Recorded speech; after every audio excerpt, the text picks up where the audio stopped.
luckily that one only shut down about 5 minutes in, so I didn't waste too much time.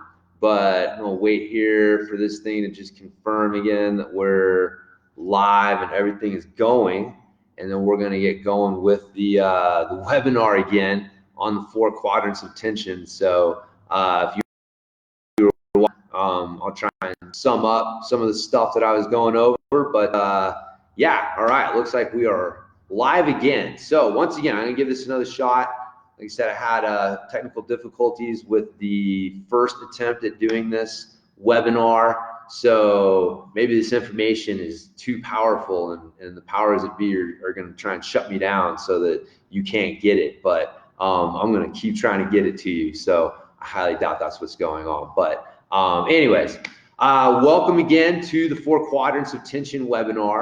Like I said, I will hopefully we'll have the technical difficulties not springing up again. But yeah, I'm gonna go ahead and just kind of start over because I wasn't too far into it before it started to give us some difficulties here. So I'm gonna just go for it. It looks like my video and audio is kind of cutting in and out. Maybe, I guess, if you're watching, and maybe you can let me know if that's happening or not, just so I know if I need to try to do something on my end to clean it up. But yes, I've been having way too good of luck recently with running these things and not running into any problems. So hopefully they don't all come on me at once on this one. So let's get going though.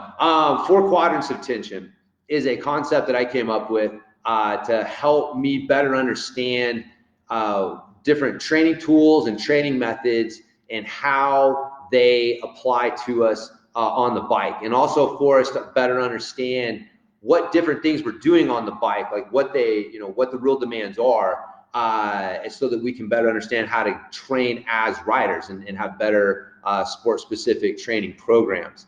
And so at its heart is the understanding that while movement is certainly important, right? Like, movement is created by tension. Without tension, there's no movement. So the muscles create tension, and then that tension is what creates movement. And so understanding the movement that we need to do is great, but you also need to understand one level lower, and what is the tension skill behind the movement. There are specific tension skills that your body uses to create different kinds of movement. And so it's these tension creation skills that we also need to focus on, along with the movement patterns that we are using as riders. So we've moved from like the bodybuilding influence stuff of training like biceps and triceps and quads and hamstrings, and basically trying to train the body through anatomy, to movement patterns, recognizing that these muscles work together to create movements. And so now we're looking at things like push and pull and hinge and squat and lunge, and it depends on who you talk to. You can have several other movements that they'll throw that out there that we need to work on, and that's great, right? We're moving in the direction of more applicable training for what we really do. But I believe that along with that, kind of the next step is going to be understanding these tension creation skills and how to use different methods, training methods and training tools to make sure that we're training those tension creation skills along with the movement patterns that we're wanting to work as well. And so that's the idea behind the 4 quadrants of tension, is filling in kind of this missing piece of our programs, which is what kind of tension we need along with the movement patterns that we need. And so for me, this journey personally started a few years ago when I started getting introduced to and started using some different training methods and training tools, specifically the steel mace, and then heavy Indian clubs kind of came along with that, and then also isometric training. Like, I got into those two things around the same time. Like, they were probably within about a year of each other. And with both of them, I noticed that this is doing something different, right? Like, not only did it feel different when I was using the training tools and training methods? I could tell they were working the body in a different way than, you know, kettlebells and dumbbells and barbells and all the standard training tools and training methods. You know, but I was also, oh, I lost my train of thought there for a second, looking at my audio, making sure it was still working there. But yeah, so I noticed that I was, you know, it felt different, but I also noticed the difference on the trail. Like I was getting better results, right? Like I could feel the difference in my body and how it was moving and responding to the demands of the trail based on what these training tools and training methods were doing. And so I don't believe that anything is just magic, right? Like if it's having an effect, there's a reason it's having that effect. Like what is it doing differently than what I was doing? And if I can understand that, then I can better understand how to apply these things, because maybe these methods aren't the best thing for everybody in every situation. Like that's one of the problems. Like people get a hold of a new training tool and it starts to fill in one of these tension skill gaps that they have. And so they start to see like, you know, good results from it. And they confuse that with the training tool. And they become like evangelists for this training tool. And this training tool is the greatest thing ever. And everybody needs to use it. And, you know, maybe that's the case. But really what I believe is like, what tension skill is this tool working? And then how is it, you know, helping us do this in a better way than other tools are? And like, that's really what it's about, rather than like, oh man, the steel mace is awesome and we just need to use the steel mace and throw everything else out. It's like, no, we need to understand what it's doing so we can figure out how to better apply it to what we're doing overall, kind of thing. And so through that time, I started to, get introduced to a couple ideas that helped me solidify this. And you'll see, I'm gonna draw out the 4 quadrants here in a second, but it relies on 2 continuums. And the first one is the speed of the movement.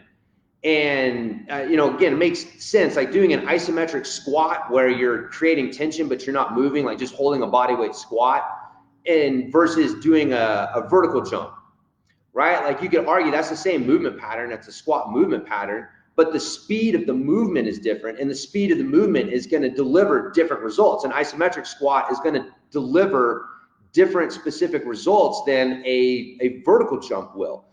Excuse me. Take a drink here.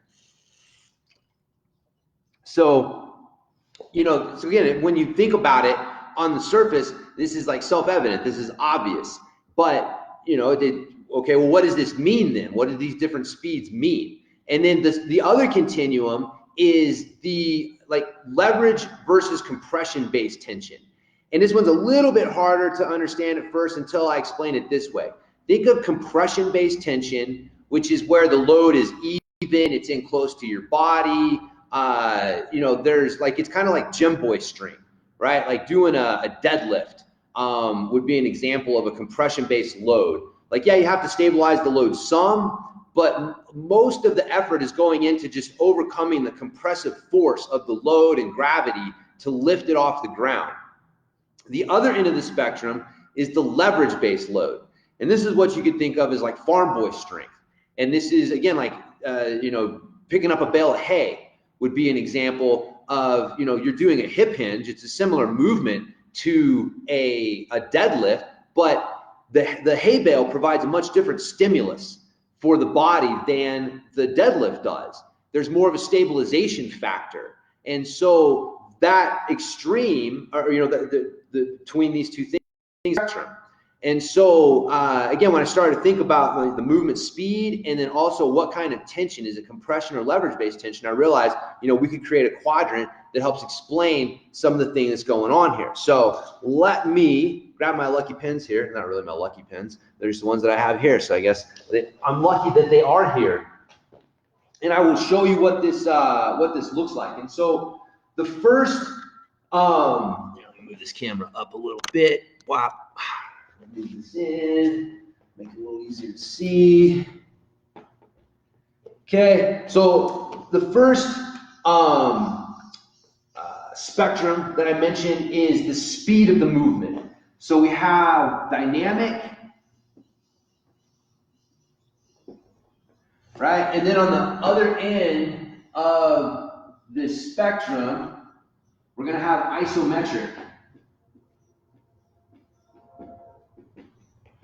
Okay, and so dynamic is moving as quickly as possible, and isometric is creating tension with no movement, right? Like these are two extreme opposites of movement speed. And in between here, you're gonna have everything else, okay? And so in general, I kind of categorize it in 4 different movement speeds. So you have isometric, and then a little bit faster than that, you're gonna have super slow, right? So where you're moving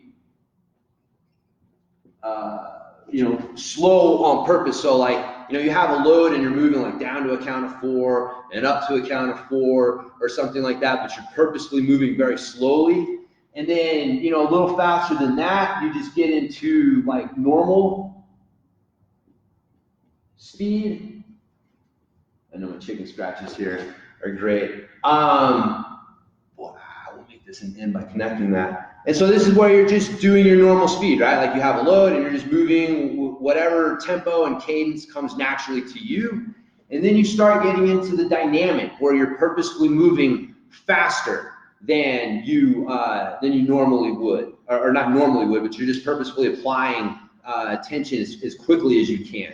And so this is the movement speed spectrum. All movement speed is going to take place somewhere on this line here, right? And so the other spectrum is going to be, on this end we've got leverage,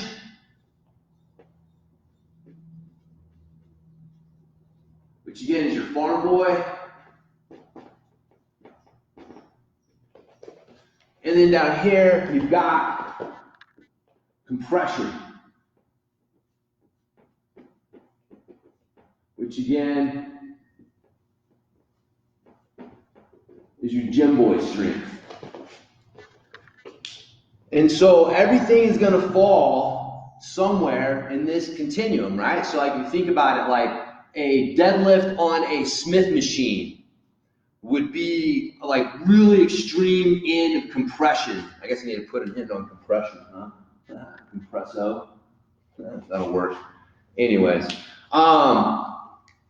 so like a machine-based movement is going to require no stability at all, and so it's an extreme compression-based movement, right? And then you come to like a regular deadlift using free weights, and then you could get into like doing a hip hinge with like a sandbag, get into like doing a hinge with an offset load or something like that. So you can get way down into the more like leverage and stability end. And so everything that you do, every exercise, every training tool and training method is going to fall somewhere on this spectrum as well. And so when you look at it, you see you end up with 4 quadrants here. And so I'm going to actually erase this part here. This is just kind of to explain it, but it'll be easier if I take this out to visualize that you've got these 4 quadrants here. And so you have dynamic compression, you have isometric compression, you have dynamic leverage, and you have isometric leverage based tension. And so these are the 4 basic tension skills that your body has to work to create. And so one, just for basic human function, you need to have some fitness in each one of these, okay? And so some people are looking at this and they're like, man, I don't even have any idea what leverage or isometric or some of these things are. And this is one of the things is like there's giant gaps in most training programs that I see. Like they look great from a movement pattern standpoint, but when you break it down to that next level and say, okay, what are the tension skills that are being worked on here as well? You'll see giant gaps in this. And so this is one of the reasons, again, that isometric training, I am such a fan of it because it fills a whole side of the training quadrant here that most people don't work. And so like personally, this is why I think like yoga, why people think that like yoga is kind of magical, because really yoga, when you break it down, yeah, you got some mobility stuff going on, but there's a lot of isometric stuff going on there too, right? Like you get in these positions and you're holding them for time. that's isometrics. And if you get down to like the real yoga, like the what is it, like 8 poses that's in like the actual real yoga, not the westernized version of it that most people think of. But you know, those things like Warrior 1, Warrior 2, like those poses were isometric training for warriors. Like that's why it has that name. But so yoga has a heavy degree of isometric training in it, both a lot of isometric leverage-based training, right? Like you're in these positions and you're trying to balance and you're holding these positions. So you're in this stability isometric field over here. And well, you look at most people's programs and the vast majority of what they do falls in dynamic compression-based stuff, right? Like squats, deadlifts, you know, all presses, kettlebells move a little bit more towards the leverage-based side, but they're still a compression-based tool. Like I don't consider them a leverage-based training tool. And so you look at all your standard training tools, kettlebells, dumbbells, you know, barbells, you know, you look at all of your standard exercises, and the vast majority of them, 80 to 90+% of them, fall into this dynamic compression-based category. And so, you know, if you start doing something like yoga that fills in some of the stuff that you're not doing, like you're going to see an improvement. Remember I talked about it earlier. This happens with people with the kettlebell, is they start to get a little bit of leverage-based loading in their life, and all of a sudden they're like, oh my God, it's a miracle. The kettlebell is the greatest thing on earth. And you see the same thing with yoga, right? Like people get a little bit of isometric training in their life and they see that it makes a difference because they weren't working on this tension skill before. And all of a sudden it's like, oh, yoga's the best. Everybody needs to do yoga. And it's like, you know, maybe you just need some leverage-based isometric training in your life. And you can skip all the namastes and all that stuff if you want. You can get the good stuff if you understand what it's doing. Again, it's not magical, right? What is it doing? And when you look at it, it's training a tension skill. And so, like I said, one of the problems that we have is that some of our popular sports, so, you know, if you think about it, like sprinting, this is going to be a dynamic compression-based sporting movement. Olympic lifting, right? Olympic lifting is compression dynamic-based sport. Powerlifting, another dynamic compression-based sport. And so you start to see this pattern, especially when you start to look at studies, right? What do they study? They're looking like, oh, what helps sprinters and Olympic lifters and power lifters and stuff. And it's like, well, yeah, you're going to find that dynamic compression-based stuff helps these things. And you're going to see transfer, right? Like doing Olympic lifting and doing powerlifting-based stuff, it's going to have an impact on running and sprinting because it's training a similar tension creation skill, right? But what happens when you start getting into sports that don't have that?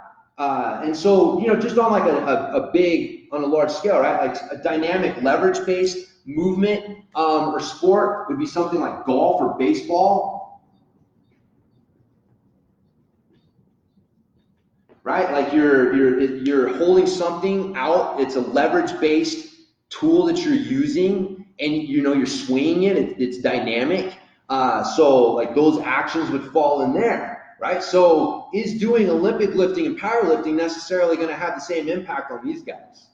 I'd argue no, right? Like is it better than doing nothing? Yeah. But what would be more sport specific? Using some leverage-based training tools along with their dynamic stuff. So things like the steel mace and the Indian clubs would be great, and they are great. And this is why, you know, people find golfers and baseball players, when they start using maces and Indian clubs, see results from them because they're training the similar tension creation skill that they need in their sport and getting away from a tension creation skill that they don't need as much of. Again, I'm not saying that this isn't, you know, Olympic lifting and powerlifting based stuff isn't going to help, but it doesn't have the same carryover, right? Like that's one of these weird things we don't really understand. Like why does getting strong in the gym carry over to really great to some sports? Like again, like track and field, you can see some of the direct correlation. You add X number of pounds to somebody's squat or deadlift and you can see the times drop, but then you add X number of pounds to like a golfer or baseball player's deadlift or squat, and you don't necessarily see one, it's fuzzier. It's like, how do you measure performance in those things? But the, I mean, I know there's ways to measure, but it's not as like, here's the timer, boom, go. But the point is that, you know, again, why do we see better transfer from these accepted training methods to one sport, but not necessarily others, right? And this helps explain that. And so down here on the isometric compression side, you have things like wrestling and grappling, right? Like I do a lot of jujitsu. So jujitsu, wrestling, okay. So this is gonna actually be on, you know, some on both sides, but there's a huge component of isometric and leverage-based tension with these sports. And so again, you're not gonna see the same transfer using some of these other tools that you will. And then, you know, same thing, the compression, isometric, you're gonna have wrestling and these things because they also have a compression-based factor as well. But like I said, you can start to split up and say like, okay, well, what sports fall in these things? Now, you can also look at sports and say like, you know, so this is where road cycling, right? Why is road cycling not a great sport for us to emulate as mountain bikers? This is one of the big problems. There's a huge road riding influence on training as a mountain biker. And, you know, it makes sense because we're on a bike, right? So it's pretty much the same thing. But when you start to look at, well, what are the tension creation skills that you use as a road rider versus the tension creation skills that you use as a mountain biker, you start to see that these are two completely different sports, two completely different things as far as the body's concerned, right? Like, yeah, you're on a bike, but the way the body is creating tension is totally different, and these tension creation skills are totally different. So, for example, on the, you know, dynamic and isometric side, the mountain biking is going to have way more of a slow speed, grind, and isometric component than road riding will, right? Like road riding is going to be like, especially if you are spinning the high RPM and sitting down and doing all these other things they tell you to do, you are working on minimal core tension, minimal isometric tension, and you're working on maximum speed, right? It's power. You're trying to move as fast as possible, but you know, when you're pedaling.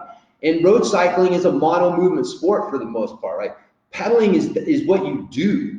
Like that is the vast majority of what you do as a road cyclist. Like, yeah, your skills come in, but they're not it's not the same thing as mountain biking. Like mountain biking is much more of a multi-movement sport where you're pedaling and then having to sitting pedaling and then you have to stand up because the trail forces you to, or you have a technical section and now you got to deal with do some technical stuff and then you get back to pedaling, and it's a much different like, you know, the movement demand than road riding is, right? So when you're looking at excuse me, the tension creation skills, road riding is going to fall way more towards this dynamic side, and mountain biking is going to fall more towards the slow speed and also have like a high isometric component. Because again, when you are standing up and you're grinding up a climb, yeah, we're thinking about our legs burning, but man, a lot of our body's not moving. Like the isometric is basically your ability to create the platform around which you move, okay? And that's core training. And like everybody's into core training because you got to have a strong core because you need to have a platform to move from. Well, that platform is all about resisting movement. So it's isometric strength that you need in order to create that platform to do this. And so if you think about mountain biking versus road riding, your ability to create that high tension platform, that isometric platform, is you use it way more, and it's way more important in mountain biking than it is road riding. And this is one of the reasons that a lot of people struggle who use road riding based programs to try and get better at mountain biking, is because when you do have to stand up and you do have to create that high isometric strength platform, they don't have the tension creation skill for it because they haven't worked on it. They don't have the fitness for it.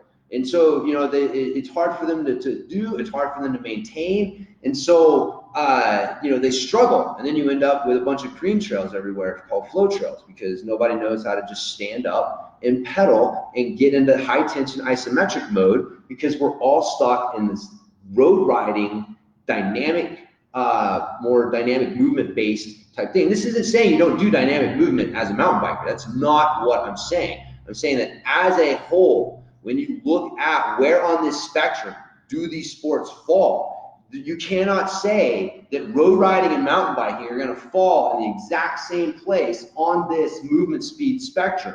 Like the movement speed demands are different for mountain biking. So it falls more towards this side than road riding does.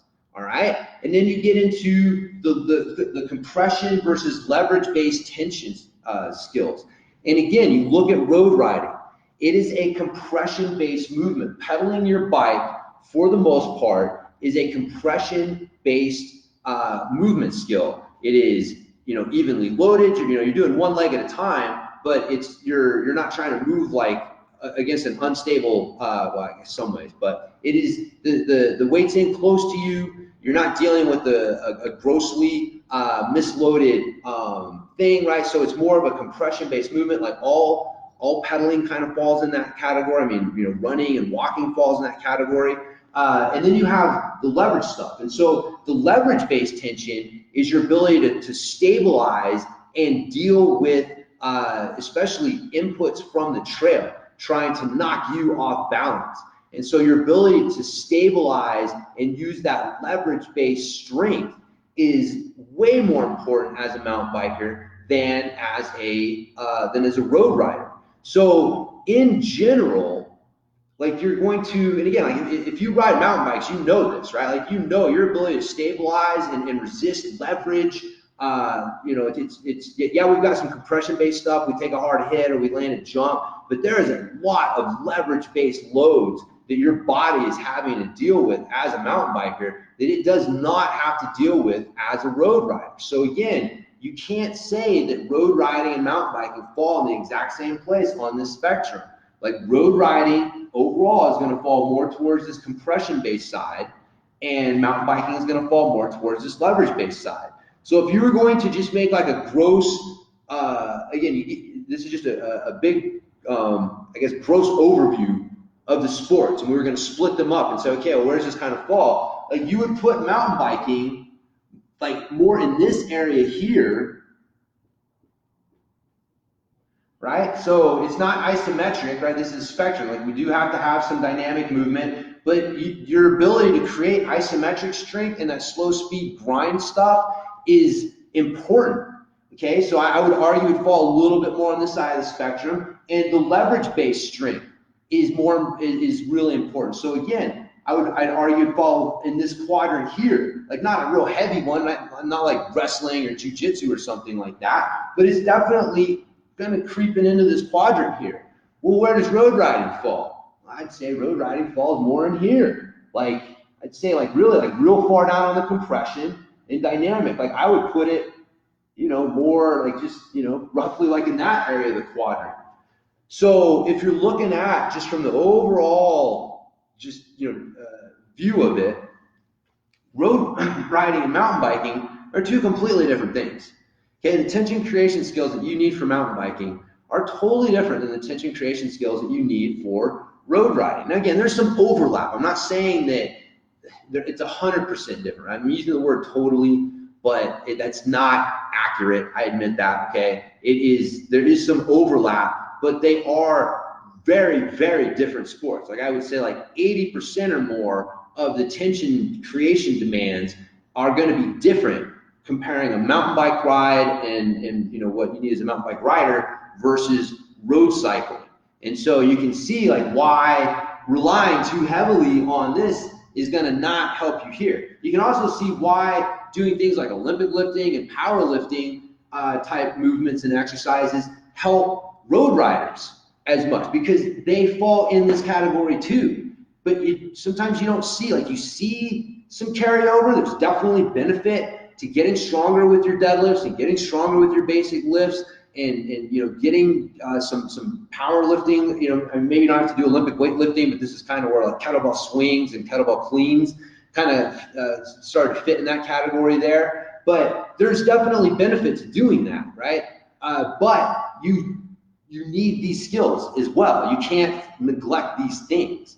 And so for so long, we've just had so many things that fall in this category when it comes to training methods and training tools, and then not really having the best methods and tools to get everything that we need as mountain bikers. And so, so that's basically the 4 quadrants of tension, you know, the concept behind it. And again, now you can actually break down the sport, right? Like when you get into mountain biking and you say, okay, I want to improve X. Well, what does X require from a tension creation skill standpoint, right? So just because I'm saying that mountain biking overall would kind of fall on this spectrum and road riding would fall here, you're still going to have specific skills within the sport that will fall within different quadrants. So just because the, you know, kind of is categorized overall in one quadrant does not mean that you won't find the specific needs of these other quadrants. And so that's again why it's important when you say I need to improve as a rider.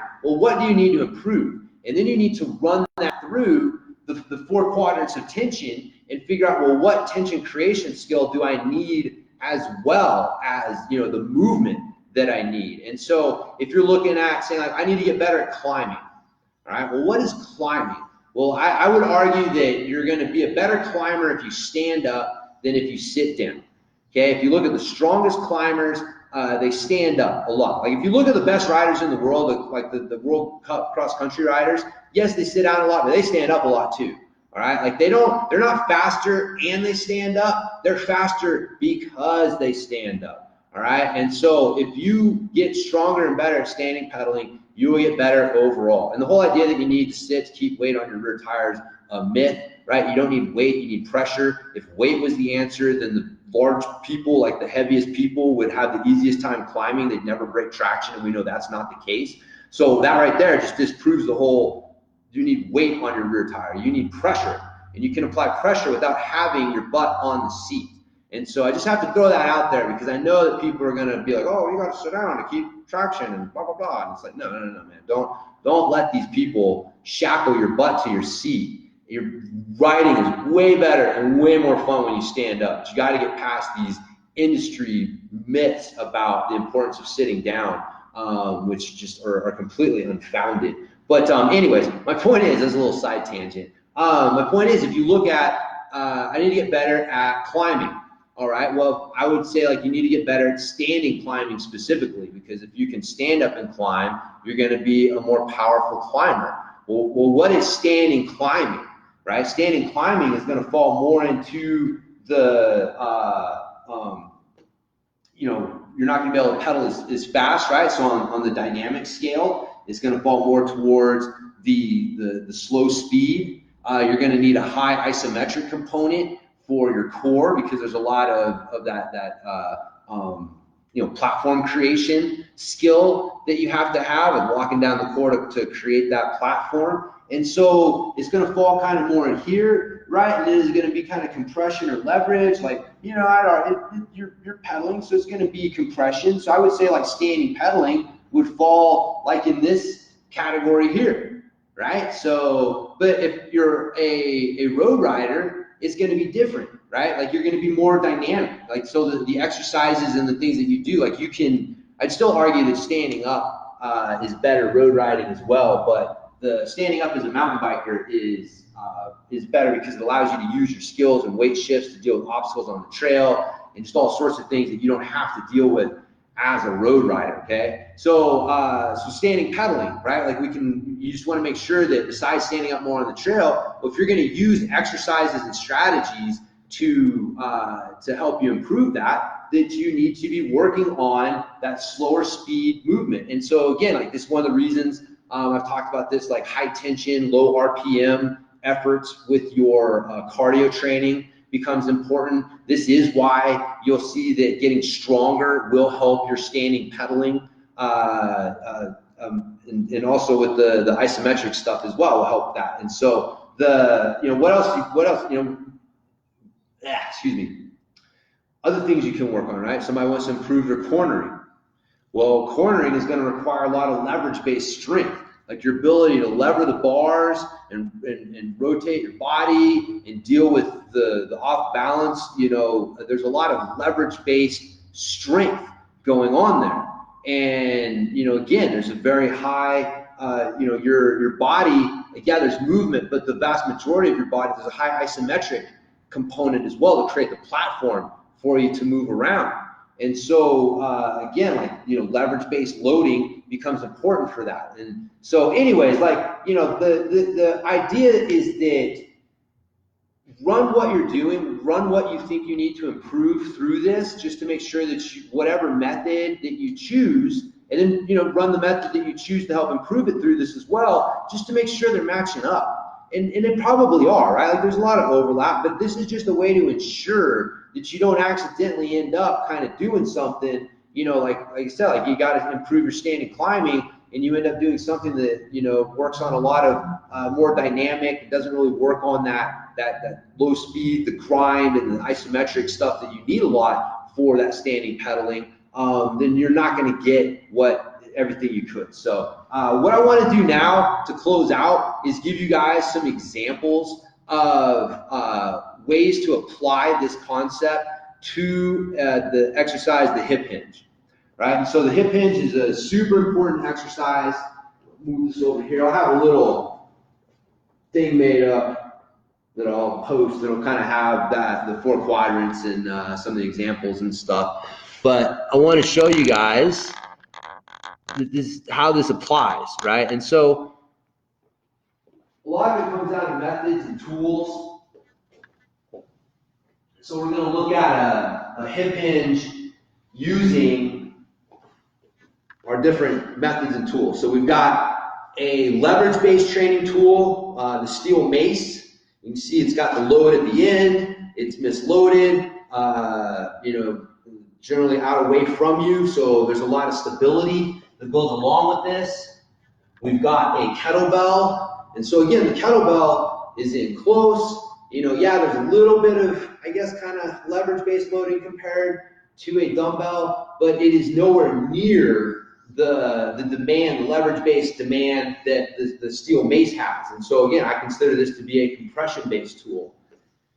And then you have a strap, right? This is the jiu-jitsu belt, but this is something that will allow me to apply tension with no movement, right? I can put as much tension as I want into this belt, and it's not going to break, so I'm not going to go anywhere. I'm not moving.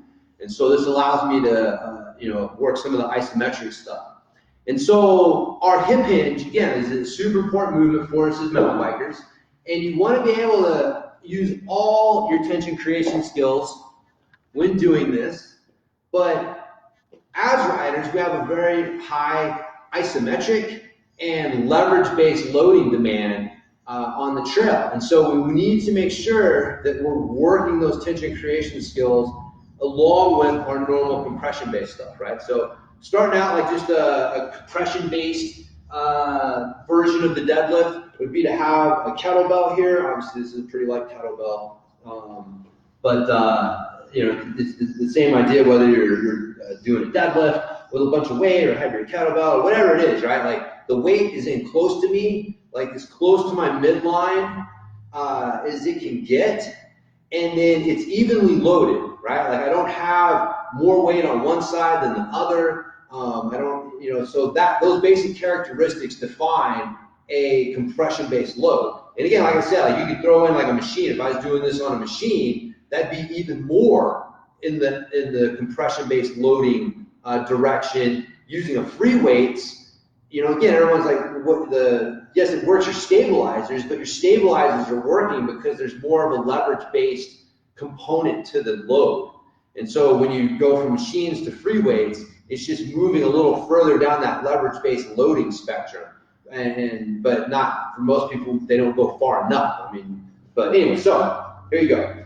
Doing your deadlift with your kettlebell, again, evenly loaded, the weight staying in close to me. This would be a way to, a compression-based, dynamic, compression-based load, right? I'm moving and I am holding the weight there.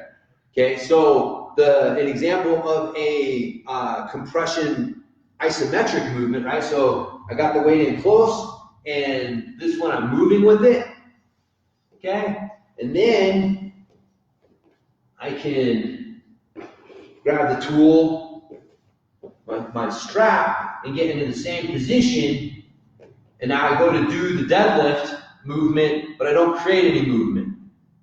And so that is the same movement pattern, but I'm working my isometric skill, my isometric compression base loading skill. Whereas with the kettlebell or the regular, what's up, Sergio?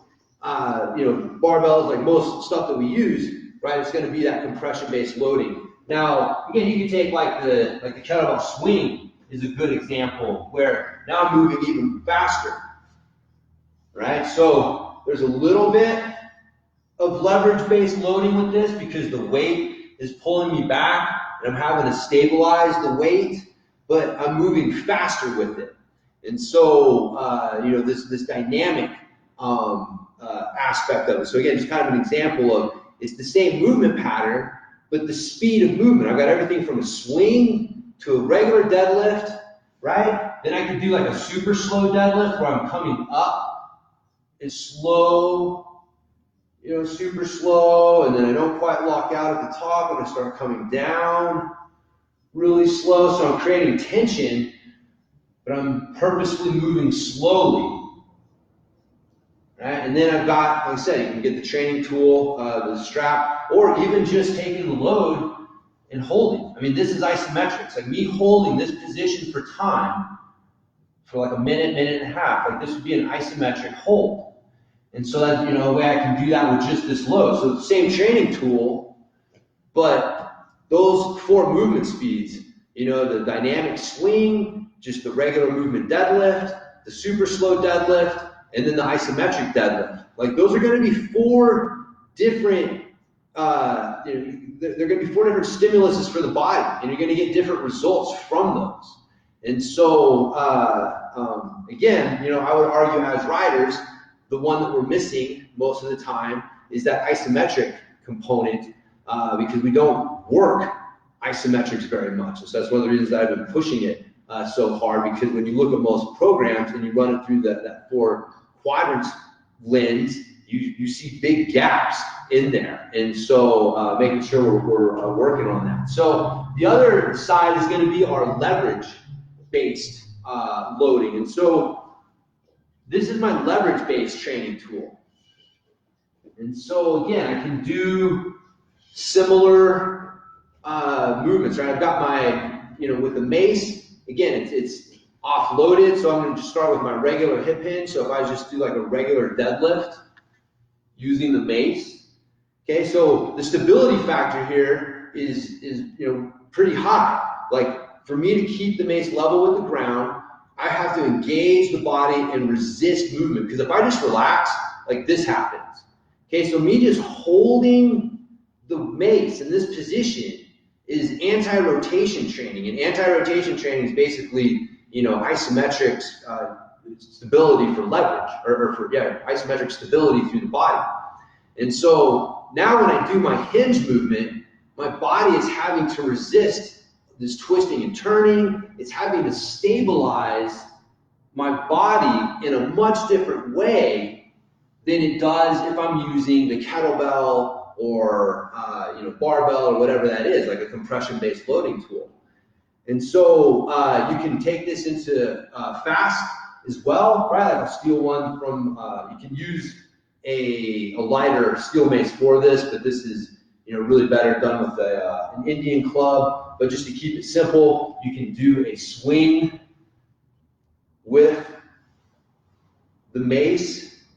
And so again, the mace head back, and then me having to stabilize, like me catching and having to stabilize this position right here is way harder than it looks, especially the first time that you do it. Like you realize quickly when you start grabbing maces and Indian clubs that there's a wrist stability factor that we're just not getting through standard training tools like kettlebells and dumbbells and barbells. Like, we may be building our grip strength, but we're not building the wrist stability that we need on the bike. And that's one of the great things that these leverage-based training tools do, is work that grip stability, that wrist stability, to stabilize the load, not just hold it.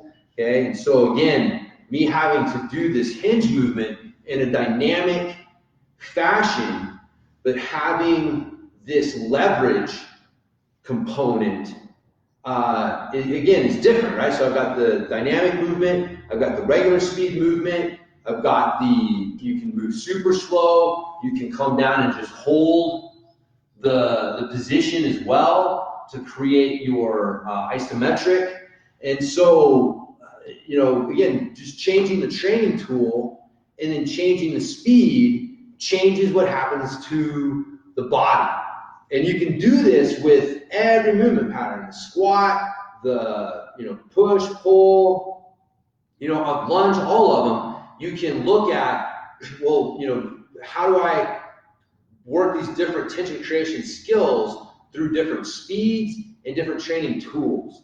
And so, for me, the big take-home message has been to incorporate more leverage-based training tools like the steel mace and heavy Indian clubs into the training, and also to incorporate more isometric training in there. And the super slow stuff tends to, I'll throw some of that in there, as well. Some of that will come from like just, heavier loads, naturally moving a little slower in order to accommodate that. But really the isometric side is a giant gap in most people's programs. So again, when you look at most programs, you're not going to find leverage-based tools and leverage-based tension creation skill stuff, and you're not going to find isometric. I mean, you find stuff, like I've mentioned this before, like people, what are planks? Planks are isometrics, right? Like I mentioned before, yoga is an isometric form of training.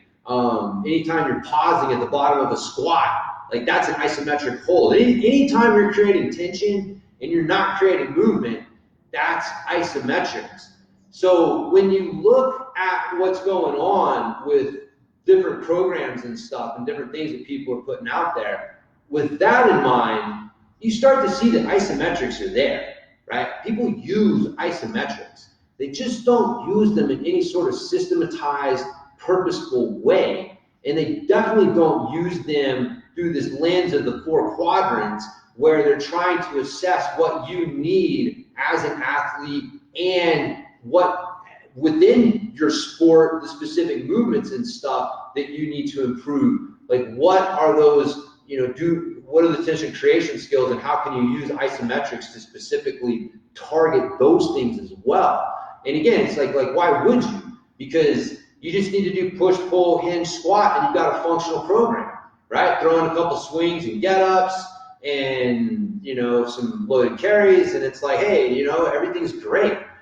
But like I said, I think hopefully I've demonstrated both through the 4 quadrants there that I keep pointing to, the whiteboard that I drew of the 4 quadrants, and kind of explain that concept. And then just right now showing you guys using the hip hinge. Same movement pattern, but much different stimulus for the body and much different kind of results that you're going to get from using different training tools and different movement speeds. So again, it helps you just better understand what your demands are as a mountain biker and what you can do to improve those things. So yeah, so that's about it for the 4 quadrants webinar. Don't really have a whole lot else on it. So something I'm going to continue to talk about. I'm putting together kind of like a social media type graphic to help explain this concept, because again, I think it's just, I really can't, overstate how important I think this concept really is, especially if you're trying to create quote unquote functional training programs.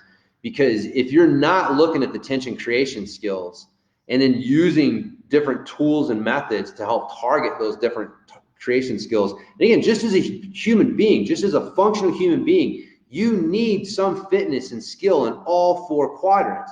So, even if you decide that like, man, this is the bulk quadrant and this is where I need to spend most of my time, you still need to spend some time, a little bit of time in these other quadrants, just to make sure that you're maintaining, a well-rounded tension creation skill profile. which I don't even know if that's a thing, but hopefully that makes sense. So yeah, even if, like I said, take a look at your program, take a look at what you're doing, run it through this filter, see if you have gaps when it comes to especially isometric and leverage-based loading. Those are the two big gaps in most people's training programs. They don't have leverage-based loading and they don't have isometric-based exercises and loading as well. And so make sure that you have some of that in your program. And if you don't, figure out how you can. If you have any questions, let me know. James@bikejames.com. I'm always happy to help.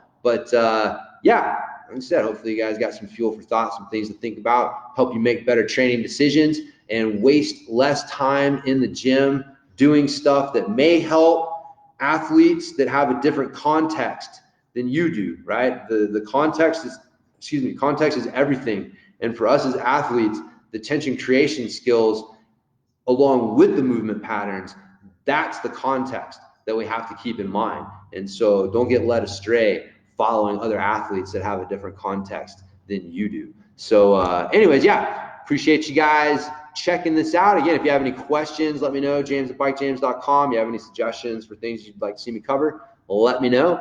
Always happy to help and open to suggestions. So hopefully you guys enjoy the rest of your day, and I will talk to everybody later.